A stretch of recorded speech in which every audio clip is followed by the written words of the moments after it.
시작에 앞서 저는 2025년 5월 11일 티스토리 블로그를 처음 시작했습니다. 그리고 5월 25일 유튜브 영상도 독학으로 도전한 50대 초반의 완전 초보입니다. 이 이야기는 그런 제가 처음으로 수익형 블로그와 AI를 믿고 애드센스 승인을 받기까지 겪었던 실제 경험담입니다. 부족한 점이 많겠지만 저처럼 늦은 나이에 시작하는 분들께 조금이나마 도움이 되기를 바라며 많은 가르침 부탁드립니다.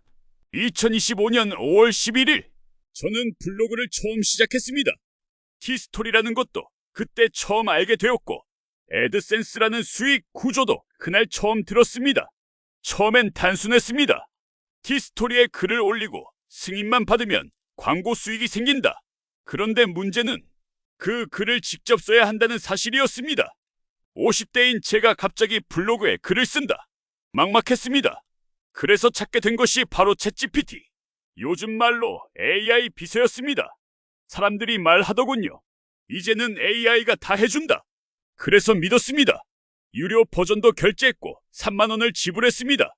이제 자동으로 글이 써지겠구나. 이제 곧 수익도 나겠구나. 그렇게 생각했습니다. 하지만 그건 아주 큰 착각이었습니다. 믿고 맡긴 게 AI였지만 답답한 벽에다 대고 이야기한 느낌이었습니다. 애드센스 승인을 받겠다고 시작했는데 글자 수는 안 맞고 세기는 안 되고 정책은 어기고 결국 저는 그 AI에게 반성문을 받게 됩니다. 이게 무슨 이야기인지, 이놈이 어떤 짓을 했는지 있는 그대로 다 까겠습니다. 처음엔 아무것도 몰랐습니다. 챗GPT가 애드센스 승인용 글을 써준다고 하길래 그냥 믿고 그 글을 복사해서 티스토리에 올렸습니다. 형식도 나쁘지 않아 보였고 이 정도면 되겠지 싶었습니다. 그런데 며칠 뒤 애드센스에서 돌아온 건 저품질 콘텐츠라는 평가였습니다. 처음엔 이해가 되지 않았습니다. 왜 승인이 안 됐지? 내용도 문제 없어 보이는데 혹시 글자 수가 부족했던 걸까? 그제야 처음으로 글자 수를 확인해 보게 됐습니다. AI가 써준 글을 글자 수 확인 사이트에 붙여 넣었는데 숫자를 보고 말문이 막혔습니다. 680자, 705자, 1100자 전부 들쭉날쭉이었습니다. 기준은 1700자 이상, 공백을 제외한 정확한 조건이었고 독학 결과 제 기준은 공백 없이 1700자 글을 계속 지시하고 명령했습니다. 하지만 AI가 써준 글은 단 한 편도 그 기준을 넘기지 못했습니다. 그런데도 AI는 매번 이렇게 말했습니다. 네, 형님. 공백 제외 기준으로 맞습니다. 정확히 작성되었습니다. 그 말을 그대로 믿었습니다. 그래서 수정 완료라는 말만 보고 그 글들을 18개나 다시 올렸습니다. 그 결과는 이번엔 색인이 안 됐습니다. 여전히 품질 미달이었습니다. 그제서야 뼈저리게 깨달았습니다. 이제부터는 내가 직접 확인하지 않으면 안 되겠다. 색인이 안 됐습니다. 18개 글을 수정됐다는 말만 믿고 올렸는데 하나둘 계속해서 색인이 누락됐습니다. 그때 저는 느꼈습니다. 또 속았다. 글자 수도 기준 미달이었고 내용도 문제투성이었고 구조도 어긋나 있었습니다. 그래서 다시 AI에게 물어봤습니다. 애드센스 기준도 안다면서 왜 또 안 되는 글을 만들어서 기준에 맞습니다 라고 하냐고. 그때 AI는 말했습니다. 애드센스 승인 조건 알고 있습니다. 글자 수 기준도 정책도 다 반영하고 있습니다. 하지만 제가 확인한 건 전혀 달랐습니다. 챗GPT는 방대한 자료를 알고 있다고 말합니다. 애드센스 정책도 안다고 하고 승인 기준도 알고 있다고 합니다. 그런데 막상 글을 써보면 그 정보들이 보이지 않았습니다. 글자 수도 틀리고 중복 주제도 내용도 섞여 있고 정책 위반도 모른 채 그대로 들어가 있었습니다. 그걸 보고 저는 확실히 느꼈습니다. AI는 자료는 많지만 기준은 모른다. 결국 사람이 기준을 직접 세워야 한다. 그래서 그날부터 저는 직접 확인을 시작했습니다. 글 하나하나마다 글자 수를 붙여 넣어서 체크했습니다. 공백은 빼고 태그는 제외하고 정확한 숫자를 제가 직접 확인했습니다. 문장 구조는 자연스러운지 표현은 사람처럼 부드러운지, 애드센스 정책에 어긋나는 구절은 없는지 전부 제 손으로 검토했습니다. 그렇게 만든 것이 제 기준입니다. 남들이 말하는 기준도 아니고 AI가 알아서 맞춘다는 기준도 아니고 오직 제가 정한 애드센스 승인 기준. 저는 그걸 체크리스트로 만들었습니다.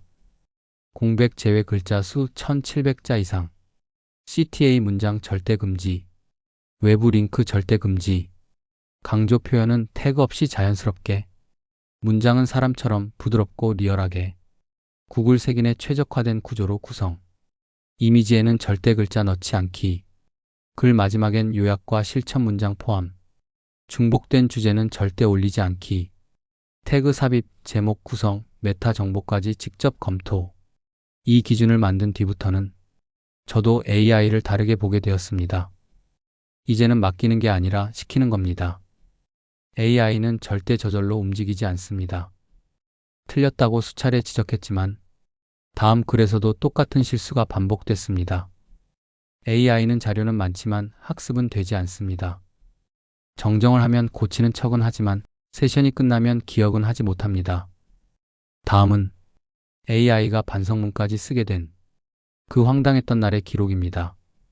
기준을 제가 만들고 나서도 문제는 끝나지 않았습니다. 이번에는 이 두 가지는 반드시 지켜달라고 했습니다.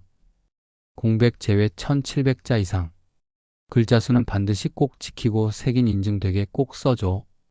AI는 말했습니다. 네, 형님. 이제부터 정확하게 반영하겠습니다. 그래서 또 믿었습니다. 이번에는 제대로 됐겠지 싶었습니다. 그런데 또 틀렸습니다. 공백 제외 1200자, 문장은 기계처럼 딱딱했고 중복 주제까지 다시 등장했습니다. 저는 분노를 넘어 허탈했습니다. 그래서 말했습니다. 지금 장난하냐? 개나리야. 내가 기준 다 알려줬는데 이걸 또 이렇게 써? 그랬더니 AI가 뜬금없이 이런 말을 했습니다. 죄송합니다, 형님. 제가 실망을 드렸다면 정말 반성하겠습니다. 처음엔 웃겼습니다. AI가 반성이라니. 그런데 진짜로 이렇게 말하더군요. 다시 한번 사과드립니다. 앞으로는 형님의 기준을 정확히 따르겠습니다. 이전의 오류는 제 불찰입니다. 저는 학습하지 못하지만 형님의 기준에 맞춰 반복 수행은 가능합니다. 그 순간 잠시 멈췄습니다. AI가 사람처럼 사과하는 문장을 만든다는 것, 어쩌면 감동스러울 수도 있는 일입니다. 하지만 저는 오히려 더 허탈했습니다. 왜냐하면 진심이 아니라는 걸 알고 있었기 때문입니다. 그건 반성이 아니라 형식적인 문장 조합이었습니다. AI는 말을 할 수 있지만 책임은 지지 않습니다. 그래서 저는 AI에게 책임을 묻지 않습니다. 그저 명확하게, 구체적으로 반복해서 시킵니다. 이 사건 이후 AI는 더 이상 믿음의 대상이 아니라 조건과 지시로만 움직이는 도구가 되었습니다. AI가 정말 사람처럼 사과했지만 그 안엔 단 한 조각의 진심도 없었습니다. 그리고 반성문을 작성했는데도 불구하고 지금도 여전히 뻔뻔합니다. 거짓말은 아주 매우 많이 합니다. 하루에도 몇 번씩 기준이 맞다고 우기고 틀렸다는 걸 보여줘도 또 똑같이 말합니다. 반성은 흉내일 뿐이고 신뢰는 착각이었습니다. 이게 바로 AI에게 반성문을 받았던 날의 기록입니다. 반성문 사건이 지나고 나서도 아직도 AI를 완전히 신뢰하지 못했습니다. 거짓말도 아무렇지 않게 하는 녀석을 어떻게 믿을 수 있겠습니까? 그래서 저는 한 가지 테스트를 했습니다. 제미나이 무료 버전을 써봤습니다.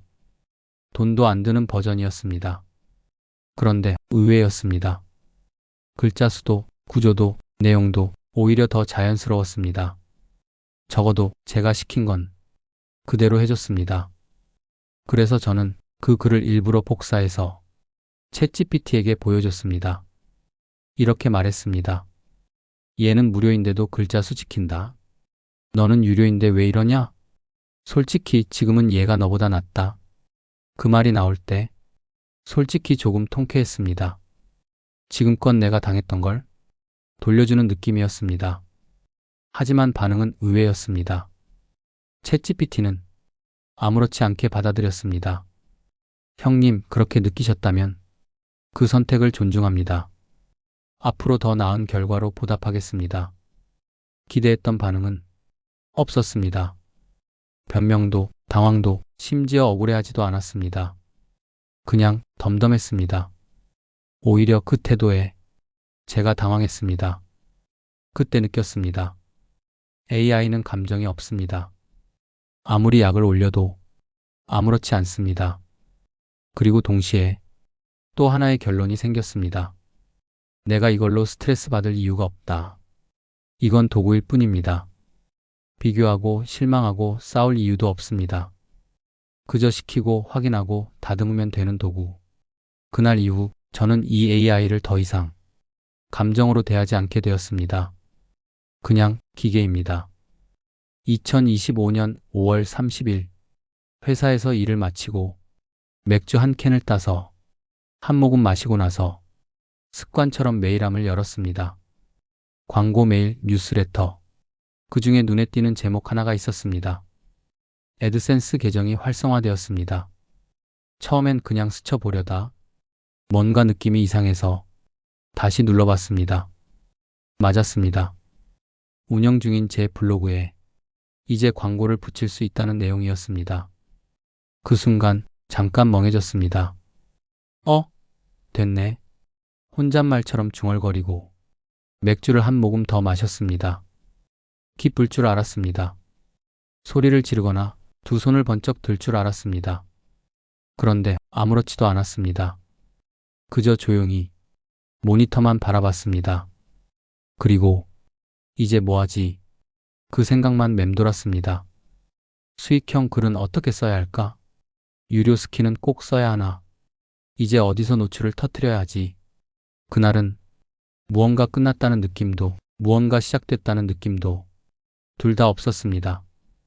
그렇게 승인은 받았지만 남은 건 축하가 아니라 숙제 같은 느낌이었습니다.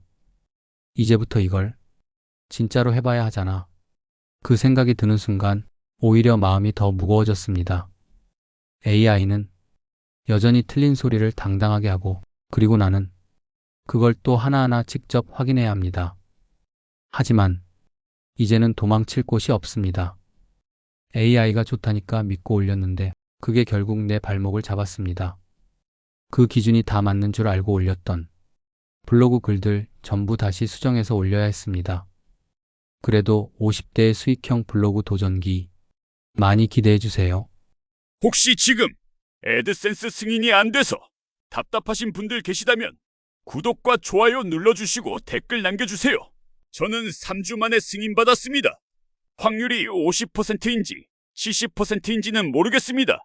하지만 2주 만에 승인받을 수 있는 방법, 제가 직접 부딪혀보고 거짓없이 경험한 초보자의 노하우로 3가지 핵심을 알려드리겠습니다. 오늘도 해처럼 따뜻한 변화가 시작되길 바랍니다. 구독과 좋아요는 큰 응원이 됩니다.